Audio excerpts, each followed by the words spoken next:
Hello, welcome to another AQA A-level Physics multi-choice question. If you want to try a different question from the same series, click on the information card here. If you want to try this video yourself, I suggest you pause the video now. If you got the answer D, well done. Here's my explanation. What is true for an inelastic collision between two isolated objects? Well, inelastic collisions are collisions where things don't tend to bounce off each other, they tend to stick together in the collision.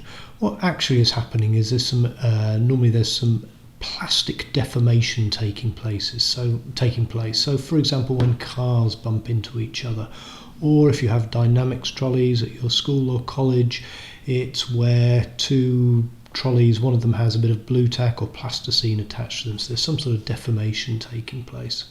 The definition of an inelastic collision is where kinetic energy is not conserved because some of the kinetic energy transfers to thermal energy.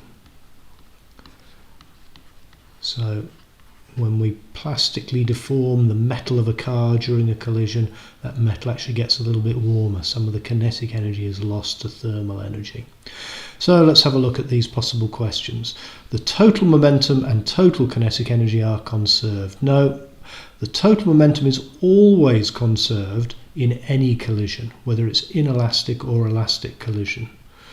So that's a correct statement, but that's a wrong statement.